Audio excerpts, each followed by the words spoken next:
Hi guys, so we're going to proceed with the second day of the Christmas ornaments. I know this is coming a bit late because I was a little bit busy yesterday, but I promised to have day 3 earlier or later today, so it'll be earlier. Yeah, so it kind of balances up. Okay, so I'm going to show you how you're going to use very simple concept of using circle punches, and you don't have to really have a lot of fancy punches. You don't need like a circle punch to do what I'm going to do now. And decorate it further by using Ranger Antiquities frosted crystals and a heat gun. Okay, I'll show you what's going to happen. So first I cut the green paper down to 2 by 3 inches, and I'm going to fold it in half on the long edge. Punch is going to partially decide like the size of your project. So if you want your project to look bigger or smaller, it really depends on the size of the punch. Okay, so what I'm gonna show you now is, with this, I'm gonna show you how I create those leaves, those mistletoe leaves. Take a pencil and roughly make a mark. I'll make a mark around here. Okay, and what you will do is, using your circle punch, okay, you're gonna see the mark, which is like here. Okay, now if you're gonna move it just where it's gonna be punched. Okay, so you punch it. Oops. And so basically you create like the bottom part of the leaf. Now going to the top part of the other half, I'm gonna punch this such that it actually exceeds, so I create a sharp point here. You'll see what I mean in a minute. So I'm gonna cut around here. Okay, so this will become the sharp part of the leaf. And what I'll do later with the circle punches is, with everything, I'm gonna punch out about 3 times to get my leaf. Isn't that simple? I'll do it again for the other one.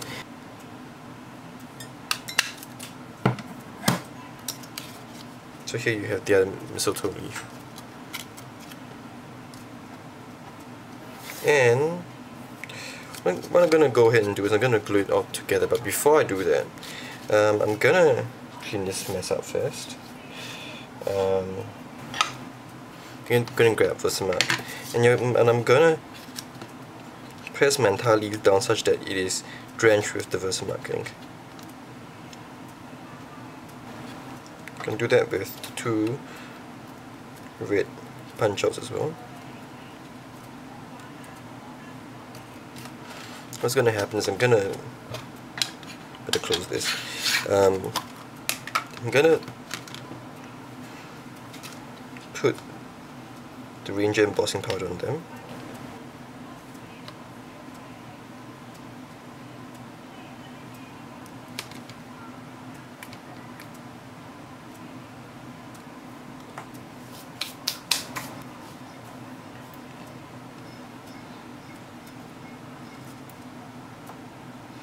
I'm going to heat gun all of them, and I'll be back.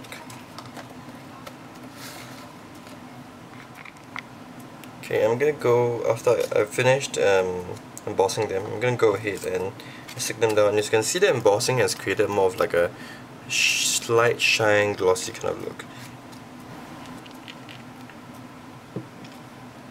The reason I'm using gloss accents instead of like the normal usual glue is because after you emboss it, it becomes a little bit more, kind of the material is more glossy in that sense, the kind of like glossy cardstock. So if you're gonna just use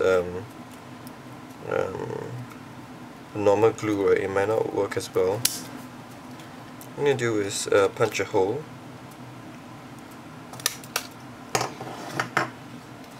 and there you have your Christmas ornament.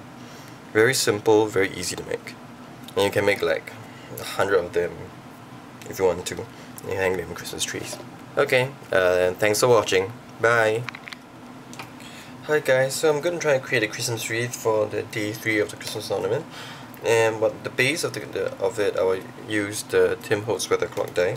Okay, first thing first, so I'm going to go and color this with the aged mahogany. So I'm just going to like dab it into such that it will collect the color.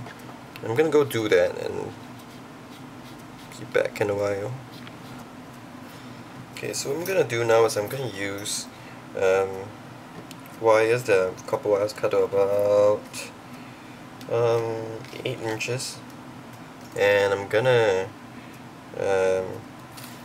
use these old vintage paper and wrap it around these wires.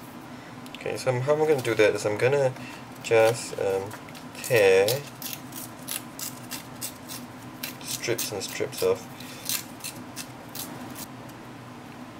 just using Elmer's glue wall.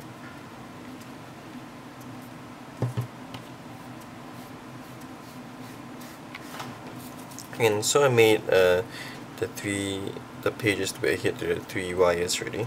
I'm just gonna snip off the ends. Okay, all I'm left with aged mahogany again. Right? But just slightly, so I still retain that yellowish quality of the paper. Okay, I'm gonna go ahead and punch about 7 times 5, 35 pieces of this leaf out from this paper, and I'll be back. Okay, and after I stack them in 5, I use the pokey tool and poke right through all of them. And I'll grab a bread and put it through, and then from behind I'll just take alternative colors and then put it into the shape of the flower. So I'll split it. Once I do that, which I get this, I'll color it up towards the front. And with 35, I made exactly 7 of this unit. Okay, and time to make the rest of the thing. So how I'm gonna do this is I'm gonna take this wire with the paper, right, and put it into random corners. Let's see here. Okay, I'm gonna do like a twig thing. Okay, so I discovered that the wreaths look very empty, so what I did was I made this, put on the mistletoe leaf but with red color instead, and then I bred it through on top of the leaf flower that I created. So this becomes one modular unit. Okay. Okay, so I'm gonna go ahead and stick these modular units down, and you kind of have to readjust the tweaks around a little just so that you can get them down onto the place. So I'm going to use glossy accent because I'm going to use very little surface area once again. So glossy accent makes more sense.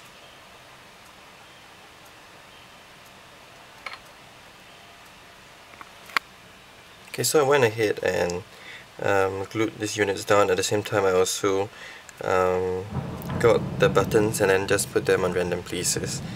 And what I'm going to do last is I'm going to stick this at the back, and it's right there, the Christmas spirit with the North Country paper.